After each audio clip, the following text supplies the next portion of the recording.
السلام عليكم. اليوم ماما غادي دير لكم سلو.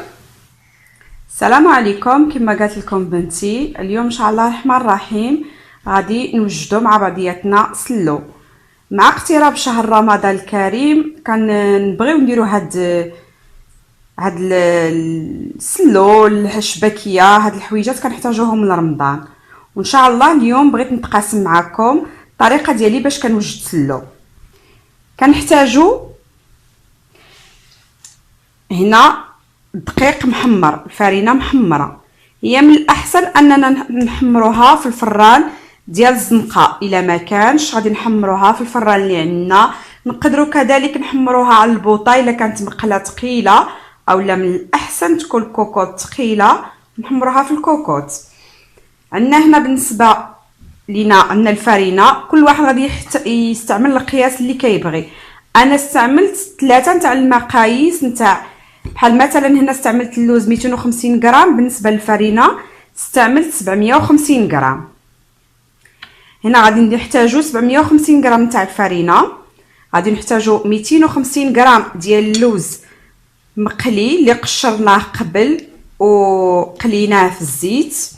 غادي نحتاجو 250 غرام ديال زريعه الكتان حتى هي قليناها. نحتاجو 250 غرام ديال القوقاو حتى هو قليناه.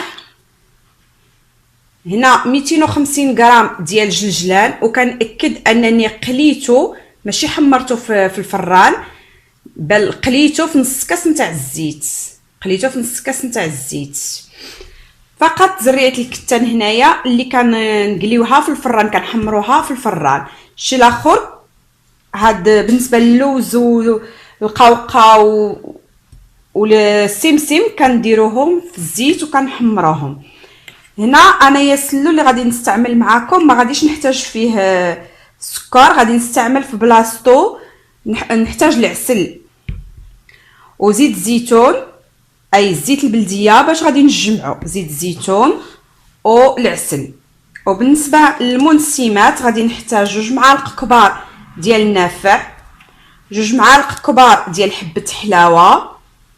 عندي هنايا معلقه كبيره ديال السكر كلاصي، استعملت معاه المسكه البلديه اولا المسكه الحره وطحنتها مزيان. هنا عندي معلقه ديال القرفه، وعندي هنايا 2 معالق كبار ديال الشوكولاط غبره، 2 معالق كبار تاع الشوكولاط غبره. هادو هما المقادير اللي غادي نستعملهم.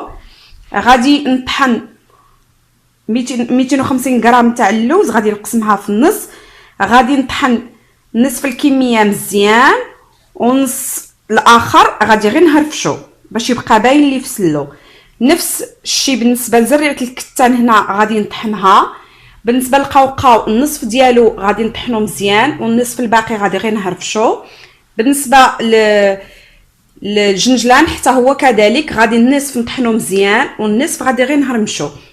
انايا كنذكر لكم اننا نطحنوهم مزيان من حيث هاد المواد حتى هي كتطلق الزيت وهي ديجا تقلات في الزيت، يعني هذاك الزيت اللي غادي نستعملو غادي يعاونني فاش نجمع الدقيق ديالي اللي محيا. غادي نطحن زريعه عفوا نطحن نافع وحبه حلاوه ونغربلهم. ملي نطحنهم نغربلهم باش ما يفوتوش دوك العواد في الاخر في الدقيق ديالي، ونتلاقاو من بعد ما نطحنوا كلشي باش نديروا الخليط ديالنا. هنا بعد ما طحنا كاع المواد ديالنا، اللوز القوقاو زريعه الكتان الجنجلان وشويه احتفظنا به غير مهرمش، يعني ضفتولو مهرمش، واللي بغى يطحنو كامل لكم الاختيار. هادو هما المواد ديالنا. غادي نضيفو شوكولات غبره 2 معالق، وغادي نضيفو القرفه معلقه كبيره، سكر كلاصي معلقه كبيره نطحون معاها المسكه الحره اولا المسكه البلديه. هنايا نافع والجلجلان دوك 2 معالق اللي طحناهم وغربلناهم، عفوا النافع وحبه حلاوه بعد ما طحناهم وغربلناهم. غادي نخلط هذا الخليط ديالي مزيان باش المواد تجانس مع بعضياتها وتطلق ديك الزيت اللي فيها، تلقاها في الدقيق ديالنا المحمر. نخلطوها مزيان، وفي الاخير غادي نضيفو شويه ديال العسل على حسب الذوق. يعني انا ما درتش السكر باش نديرو العسل، على حسب الذوق كل واحد شحال كيبغي الحلاوه، كيبغي الحلاوه مجهده، كيبغي الحلاوه غير شويه، يعني كل واحد على حسابه. وهنا حتى بالنسبه للوز والجلجلان، كاين اللي كيبغيه صحيح يبغيه يعني باين يقدر يحتفظ به هكذاك باين غير مهرمش. انا كنفضلو انه يجي مطحون مزيان، يعني باش يطلق ديك الزيت ديالو اللي كما كتلاحظوا هنايا هو طلق الزيت ديالو في الفرينه. يعني ما غاديش نحتاجو كميه كبيره من الزيت. وغادي نضيف الزيت البلديه، ما كنديرش الزيت العاديه، يعني باش داكشي يجي طبيعي ولذيذ وفي نفس الوقت صحي، في نفس الوقت فيه المواد النافعه، المواد اللي كيحتاجها الجسم، خاصه في رمضان الجسم كيحتاج الطاقه.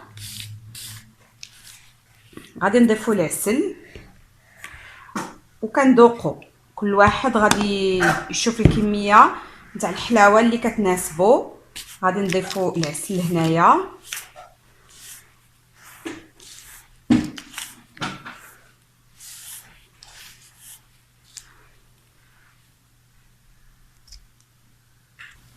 هنا غادي نزيدو نضيفو الزيت البلديه.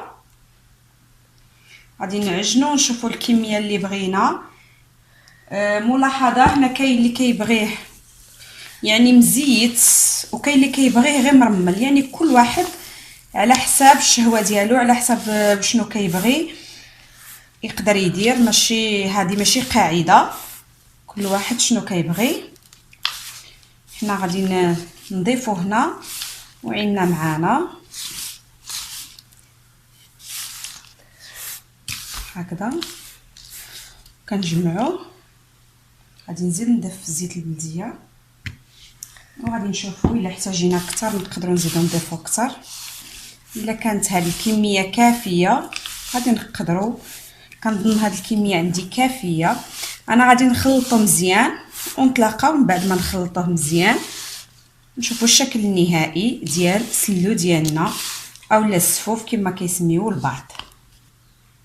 هذا هو الشكل النهائي للسلو ديالنا كما كتلاحظوا. هذا هو هنا من بعد ما خلطو. انايا كما قلت لكم كنفضلو ما يجيش فيه مزيت بزاف، كيجي هكا شويه مفرتت هكذا. وهذا التقديم النهائي. هنا بالنسبه للتقديم العادي اليومي ديالنا هنا كذلك او للمناسبات نقدروا نقدموه على هذا الشكل هذا ونرشوا فوقه شويه تاع السكر كلاصي مثلا. هكذا كنستعملوه بالنسبه الزياده، يعني من يكون عندنا اسبوع او لا كنستعملوه بحال هذا الشكل هذا. كاين اشكال كثيره نقدروا نستعملوهم. وهذا هو الشكل النهائي. نتمنى السلو ديال اليوم يعجبكم وتجربوه. صدقوني كيجي لذيذ بزاف وبنين وصحي، يعني استعملنا فيه فقط المواد الصحيه. نتمنى ان شاء الله الرحمن الرحيم يعجبكم وتجربوه. ما تنساوش ديروا جيم لا فيديو وتشاركوا في القناه ديالي الى عجبكم هذا لا فيديو. ومرحبا بكم والسلام عليكم وبصحه.